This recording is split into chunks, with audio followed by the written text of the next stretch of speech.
Hai Sobat BKN, pelaksanaan seleksi calon pegawai negeri sipil sudah mencapai tahap pengumuman kelulusan, di mana hasilnya terdapat peserta yang dinyatakan lulus dan tidak lulus. Pertama-tama, kami ucapkan selamat bagi kalian yang sudah dinyatakan lulus pada seleksi CPNS ini. Ingat, yang amanah ya. Panitia Seleksi Nasional memberikan opsi sanggah bagi peserta yang dinyatakan tidak lulus seleksi dan merasa ada ketidaksesuaian dari hasil seleksi. Prosesnya melalui situs sscn.bkn.go.id. Setelah melakukan login, maka akan muncul keterangan notifikasi bahwa peserta dinyatakan tidak lulus seleksi. Muncul tombol ajukan sanggah jika peserta ingin mengajukan sanggahan. Mohon pastikan batas waktu atau tanggal akhir masa sanggah. Karena jika sudah melewati akhir masa sanggah, maka tombol ajukan sanggah tidak akan muncul. Peserta diminta untuk mengisi keterangan perihal sanggah.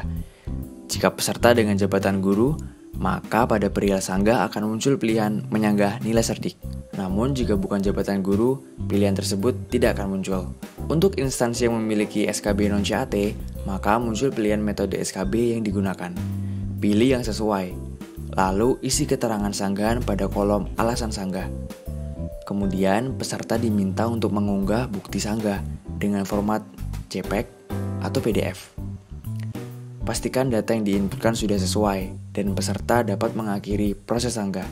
Peserta yang sudah pernah melakukan sanggahan tidak dapat melakukan sanggahan kembali. Silakan menunggu jawaban dari instansi yang dilamar oleh peserta. Sesuai dengan peraturan BKN nomor 14 tahun 2018, peserta seleksi CPNS yang dinyatakan lulus diwajibkan untuk melakukan pemberkasan. Saat ini pemberkasan dilakukan secara daring melalui situs sscn.bkn.go.id. Sebelumnya, peserta diharuskan untuk mempersiapkan beberapa dokumen, di antaranya pas foto terbaru dengan pakaian formal dan menggunakan latar belakang warna merah. Yang kedua, scan ijazah asli untuk lulusan dalam negeri atau ijazah penyetaraan dikti untuk lulusan luar negeri. Dan tentunya persiapkan transkrip nilai asli kalian. Yang ketiga, scan surat pernyataan 5 poin yang sudah ditempel materai dan ditandatangani. Lalu yang keempat, surat pernyataan tidak mengajukan pindah selama 10 tahun, bermaterai dan ditandatangani juga. Oh iya, beberapa instansi mungkin menambahkan syarat surat pernyataan lain. Baca, cermati, dan persiapkan dengan baik. Oke. Selanjutnya yang kelima, surat keterangan catatan kepolisian atau SKCK. Pastikan masih berlaku ya. Keenam, surat keterangan sehat jasmani dan rohani dari dokter yang berstatus PNS. Jadi, bisa dari misal puskesmas atau rumah sakit pemerintah ya. Yang ketujuh, surat keterangan tidak mengkonsumsi atau menggunakan narkoba yang berasal dari unit-unit pelayanan kesehatan pemerintah.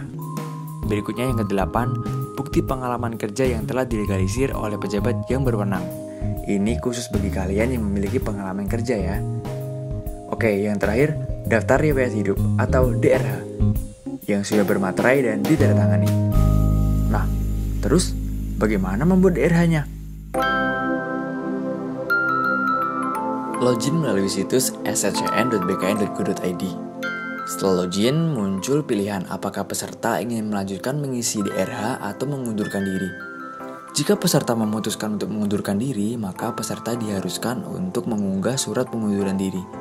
Tapi harapannya tentu kalian jangan mengundurkan diri ya. Oke lanjut. Pertama, peserta diharuskan mengunggah pas foto yang sudah dipersiapkan. Ingat, pakaian formal dan latar belakang merah dengan ukuran 100-200 KB. Berikutnya akan tampil biodata sesuai yang pernah peserta isi ketika melakukan pendaftaran. Pada bagian ini, beberapa kolom isian sudah tidak dapat diubah. Namun, peserta diberi kesempatan untuk merubah beberapa data yang ada. Nah, pada kolom nama, peserta diwajibkan mengisi nama sesuai dengan ijazah yang digunakan saat pendaftaran, tanpa menyematkan gelar. Sementara untuk gelar sudah disediakan kolomnya tersendiri. Lengkapi data lain yang dapat diubah seperti email, status perkawinan, dan nomor telepon. Berikutnya, peserta diarahkan untuk mengisi alamat. Isi alamat yang sesuai ya.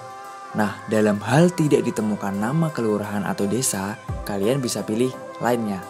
Lalu isikan nama kelurahan atau desa yang sesuai. Isi semua kolom, jangan ada yang ketinggalan. Dan ingat, selalu baca dan cermati setiap ketentuannya. isi setiap data diri kalian dengan benar. Jika sudah terisi semua, selanjutnya kita akan menuju menu pendidikan. Di sini sudah terisi pendidikan yang peserta gunakan ketika mendaftar, yang bisa diubah untuk dilengkapi.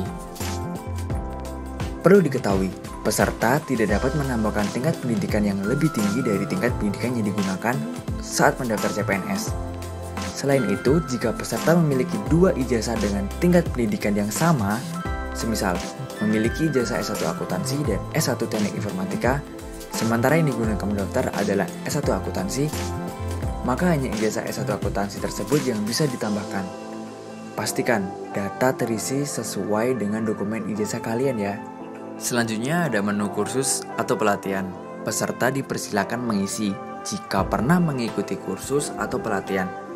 Apabila penyelenggara adalah instansi pemerintah, isi sesuai nama instansinya.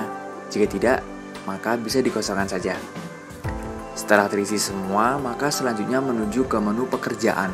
Pada menu ini, peserta dapat mengisi dengan riwayat pekerjaan yang pernah dijalani. Sama seperti sebelumnya, apabila pernah bekerja di instansi pemerintah, maka dapat mengisi kolom berikut sesuai nama instansi. Jika tidak, maka kosongkan saja.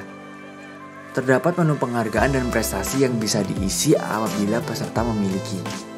Setelah itu, menu keluarga.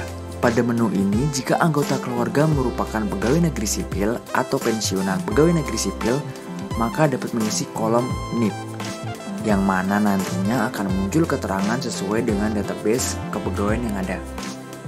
Sekali lagi, selalu pastikan seluruh kolom yang diwajibkan untuk diisi sudah terpenuhi semua dan pastikan data yang diisikan sudah sesuai. Oke, berikutnya menu riwayat organisasi. Dapat diisi sesuai riwayat organisasi yang pernah diikuti. Selanjutnya keterangan lain-lain.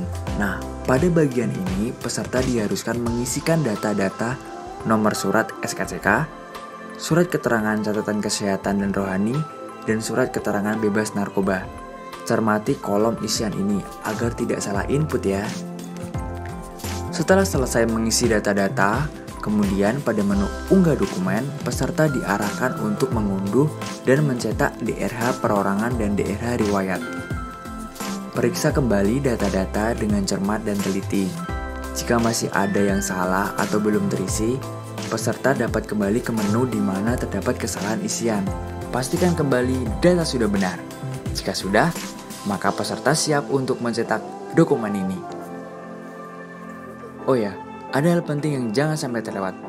Pada dokumen daerah yang sudah dicetak, terdapat kolom isian keterangan perorangan yang wajib ditulis tangan dengan huruf kapital dan menggunakan tinta warna hitam. Setelah hasil cetakan daerah selesai ditandatangani, peserta diwajibkan untuk melakukan scan atau pindai terhadap 2 dokumen tersebut, digabung dan dijadikan satu file. Hindari memfoto dokumen dengan kamera handphone, usahakan dengan alat scanner. Selain itu, pastikan dokumen yang sudah di-scan dapat dibaca dengan baik, berformat PDF, dan berukuran antara 100 hingga 500 KB. Selanjutnya, mengunggah dokumen. Yang pertama, file scan ijazah. Sekali lagi, ini ijazah asli ya. Kemudian, scan transkrip nilai. Nah, pastikan ijazah dan transkrip nilai adalah yang kalian gunakan saat melamar CPNS. Berikutnya yang ketiga, file surat pernyataan 5 poin dan surat pernyataan yang dipersyaratkan oleh masing-masing instansi sudah diberi materai dan ditandatangani, serta pastikan sudah digabung menjadi satu file. Contoh suratnya bisa kalian unduh di sini ya. Lalu berikutnya, scan SKCK. Pastikan masih berlaku ya. Yang kelima, file scan surat keterangan sehat jasmani dan rohani. Kemudian, file scan surat keterangan tidak mengkonsumsi narkoba. Nah, pada kolom scan bukti pengalaman kerja ini khusus bagi peserta yang memiliki bukti pengalaman kerja yang telah dilegalisir oleh pejabat yang berwenang. Jika tidak memiliki, maka bisa dikosongkan. Dan yang terakhir, daftar riwayat hidup. Ingat, 2 dokumen tadi dijadikan satu file ya. Peserta dapat memastikan lagi apakah file yang sudah diunggah sudah sesuai dengan mengklik tombol lihat. Jika semua persyaratan sudah dilengkapi dan semua data yang diberikan sudah benar, maka peserta dapat mengakhiri proses pengisian DRH ini. Maka akan muncul notifikasi yang memastikan apakah keseluruhan data sudah sesuai. Peserta tidak dapat lagi melakukan perubahan data jika data sudah dikirim. Jadi, pastikan sudah sesuai. Sekarang, proses pemberkasan digital sudah selesai. Selanjutnya, panitia seleksi dan BKN akan memproses dokumen yang sudah diunggah. Ingat, tetap jaga kesehatan kalian dan selalu menebar kebaikan. Kompetisi seleksi CPNS ini bukanlah hal yang mudah. Hasilnya adalah sebuah amanah.